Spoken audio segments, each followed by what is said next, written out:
Why, hello, everyone, and welcome to my LinkedIn Live session this week. My name's Thad Hollis. I'm a mediator, a divorce coach, a conflict coach, a papa, a partner,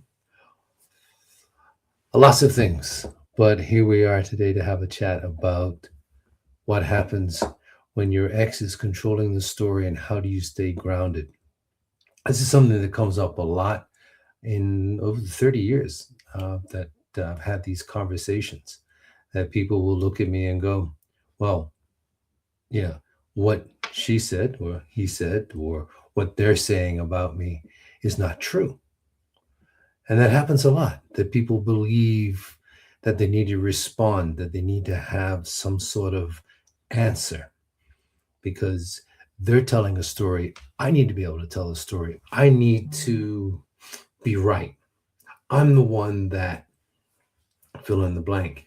And that happens a lot in a lot of relationships, that when it ends, somebody wants to be the good guy and somebody wants to portray the other one as the bad guy. They're the ones that messed this thing up. If they hadn't, I would. You know, it's normal, it's natural, it's happens often. But there's some things that you can do to prevent it from escalating. And remember that, it's that old motto that we have, it takes two to engage to escalate into a war. And one of the things we do as a divorce coach is we remind people that while conflict is inevitable, combat is optional. So just to remind ourselves that while we want to avoid conflict, we have to acknowledge that conflict happens. It's going to always be some sort of rub. But it's in the conflict we can find often the solutions and the gems if we keep our heads cool and we stay grounded. So, we're going to talk about some techniques today that can help you if you're in that particular situation where you're separated, you're going through that difficult time, and your ex is now saying, well, let me tell you that they don't do this right. So, here's some things that I've taken some notes and I've got around me because there's so many things I want to cover. And I'm going to try not to do this as a 3 hour seminar. So I'm going to try and give it maybe about 20 minutes, give you some highlights of some things that I recommend to clients when trying to address this. It, first of all, understand why does it feel so real? Um, because part of it, when you hear something about you that, you know, um, I don't know, let's say that they're not really very good around the house and they were actually really bad with the kids. Well, the answer that you might want to come up with, well, if they knew the whole story, they'd understand. And then you want to start to try and tell the story. Um, you may never get that opportunity to tell your side of the story. Understand that is not about winning or trying to get something out here. That you're eventually going to have to let go. That your side of the story may never get told at all, or even in its entirety.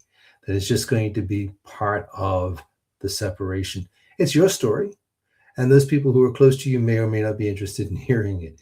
Frankly, um, this is where a coach or a psychologist can be really helpful because your friends and those who love you, be it parents, siblings, nephews, nieces, extended family, they're going to get tired of it real fast. That's the reality. So don't think that you can tell everybody what's going on because they're not going to like it. So, um, first of all, don't misunderstand that I'm telling you not to talk about it, but understand that it's a story that's yours and that you have a version and your ex has a version. And for whatever reason, your ex may be trying to control that story to get one upmanship, to sort of make themselves look like they're the good guy, that they're the better person in this process. You're not going to convince, if people can believe that, you're not going to convince them otherwise. So there's some things that you can do that keeps you grounded, keeps you focused. So don't, so one of the things I'll tell you is in getting grounded is remind yourself that you know what happened in the relationship. You know what you experienced, and that's your mantra. I know what happened. I know what I experienced. But the retelling of it can look like you're trying to justify what they're saying in the negative. So keeping that sort of thing quiet, which is again, a coach, psychologist, a close friend who's not going to tell you whether you're right or wrong, just someone to share that with may be advantageous. But to try and tell everybody and sundry, well, you need to understand this is what happened, it's not going to go well. People aren't going to understand that. So, a couple of things that say, I love this line that I hear a lot in that I'm going to use the court of public opinion. I'm going to get my family to do this. I'm going to get them to understand that I was wrong. I've even seen it where the parents are on the side of your ex. Your own parents are on the side of your ex, where they believe that, hey, you weren't really paying that much attention, and you were too busy working, or you were too busy with your sports, or you're too busy. They'll justify that. You can't change that mind. Don't try and change the mindset. Think that you're in the equivalent of a courtroom without a judge, but everyone's going to try and judge it. Don't think you need to do things. So there's some things that I want to just cover here that covers this topic really well. First of all, does it need a response? He wasn't a really good parent, or she wasn't a really good parent. They were never around much. Is that true? You know it's not. But trying to justify it to everybody else may appear that you're trying to be justifying why this is happening. You're feeding into the story. Doesn't need a response. Just be consistent when you're picking the kids up. If you got the kids, be consistent. Be the best parent you can be. If someone gets the wrong information about something that, for instance, you didn't pay child support, or you weren't picking the kids up from school, or you never made a meal in the house, and say, well, I understand that there's something going on. If you'd like to be able to hear what I have to say, I'd be love to put some time aside and have that conversation with you. Otherwise, I can tell you that that's not completely the whole story. Leave it at that. Be neutral, be calm, understand that people love a little gossip, and it gets a little juicy. Even your friends who you've known for years, your mutual friends, will start to take sides. You don't have to try and fight that. Just allow it to be its natural flow. There's going to be a lot of loss. There's going to be some grieving, but that's what happens. Now, the other thing is, if they start to make statements that can legally affect you, such as you took money that you weren't entitled to, or you stole things, or that you're really not trustworthy, and that they call your place of employment and start telling your place of employment things. Now, that requires assistance of a lawyer. You can talk to your family lawyer about that and get some advice as to what the best way to address that is, because that sort of thing can harm your reputation and ongoing employment, which will affect your future, which is what we want to try and protect. Because what we do today, we want to make sure that we can preserve to go forward so that you can have a life. Part of what it is that understand this will pass, but it just feels really, really tight at the time. So the next thing is,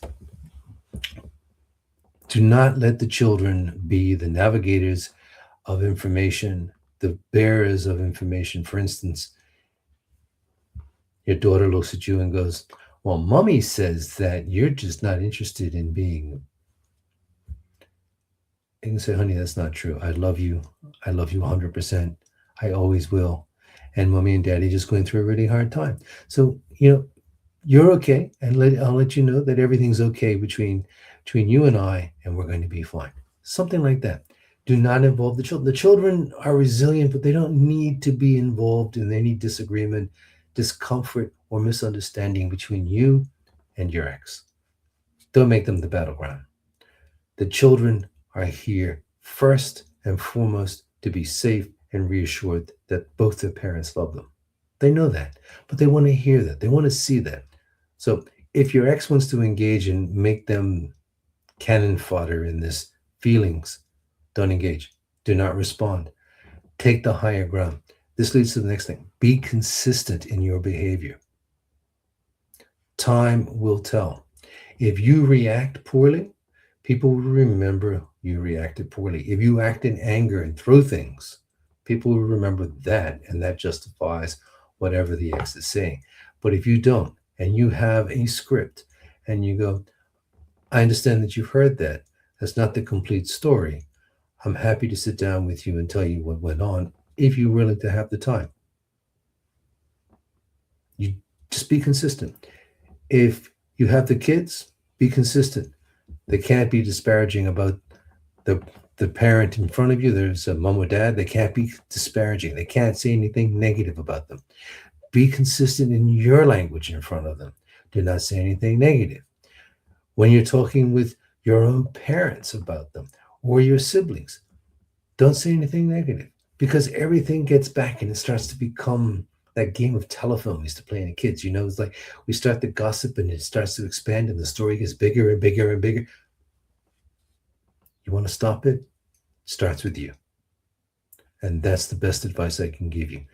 Be consistent in your behavior, stay in your lane, talk about what you have control over. You have no control over what your ex wants to say. Don't engage. It's as simple as that. Do not engage in this war, because nobody wins. It is a short term battle that ends up with a lot of loss and misunderstanding at the end of it. So,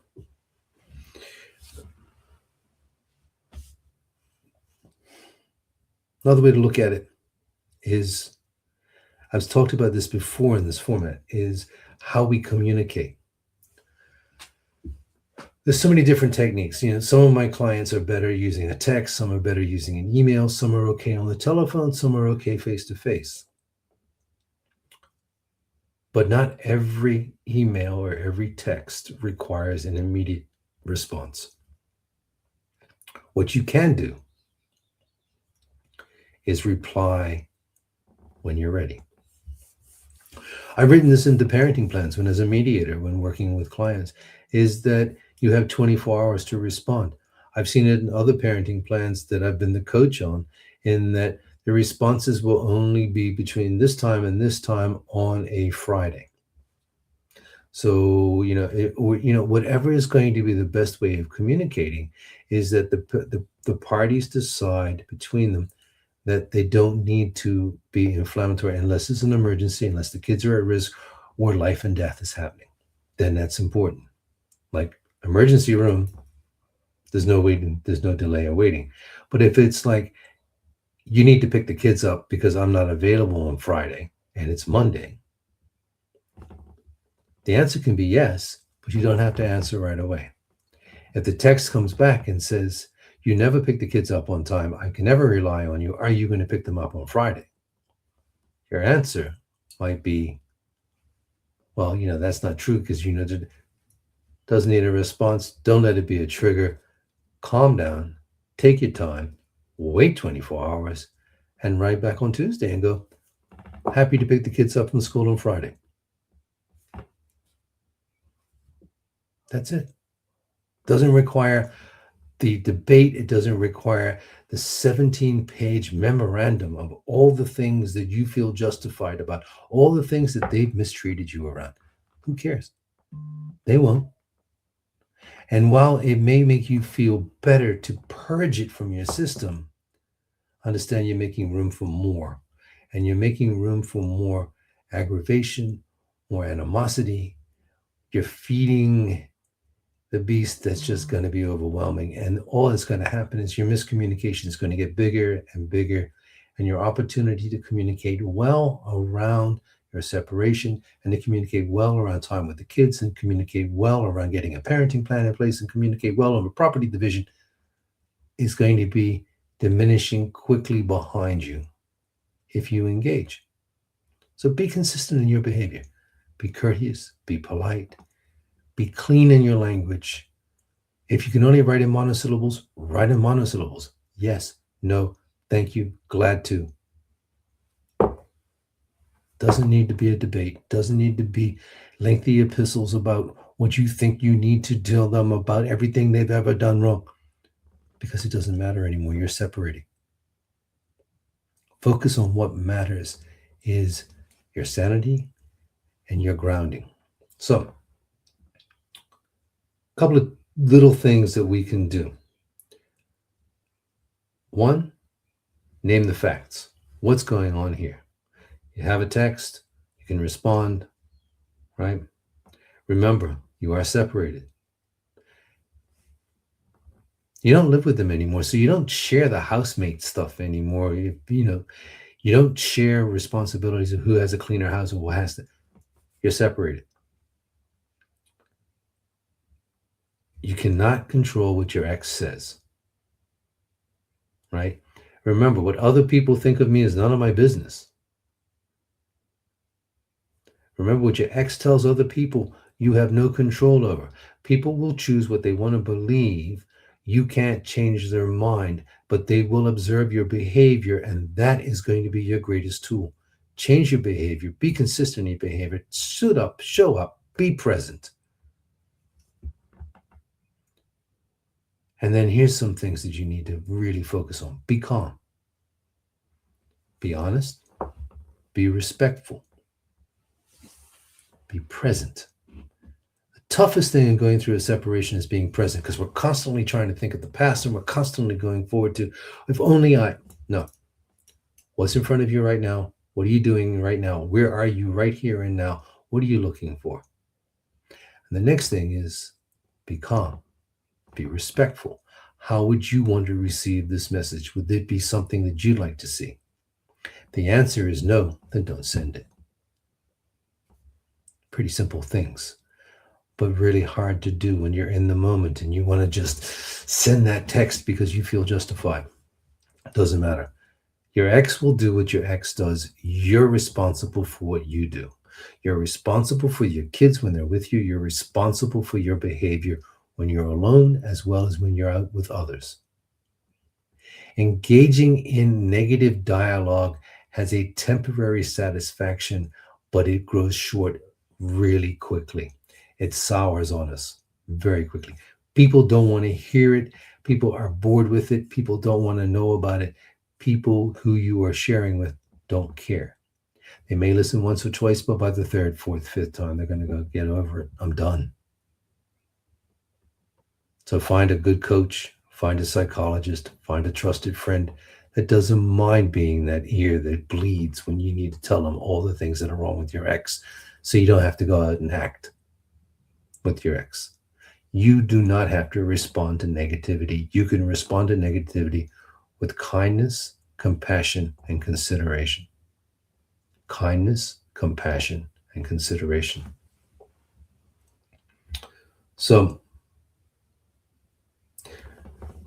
lots to unpack, lots to talk about, but I just want to give a couple of thoughts here to end on this note. You're never going to make people understand what really happened, because what happens behind closed doors happens behind closed doors, and two people have a version each of what went on. So that's it. Just don't respond. Take responsibility for what you can control, not what they can control. You have no control over them. You have control over what you do. You have control over your behavior. You have control over your actions. You have control over how you want your thoughts to manifest. Okay?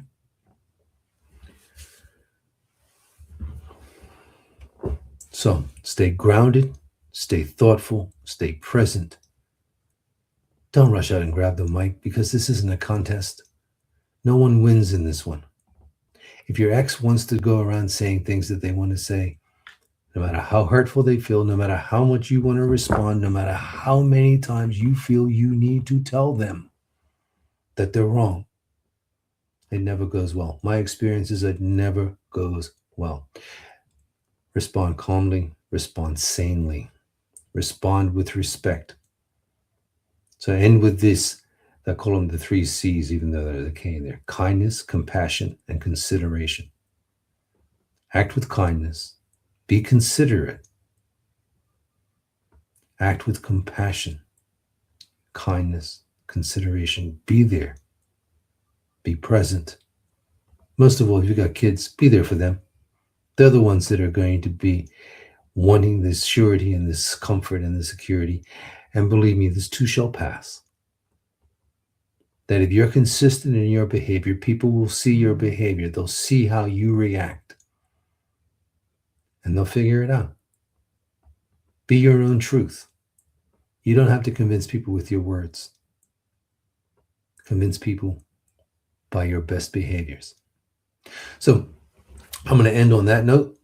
If there's anything you want to talk about, any way you want to reach out, anything you want to say to me, contact me at admin@betteroutcomes.au or come check out the website, which is betteroutcomes.au.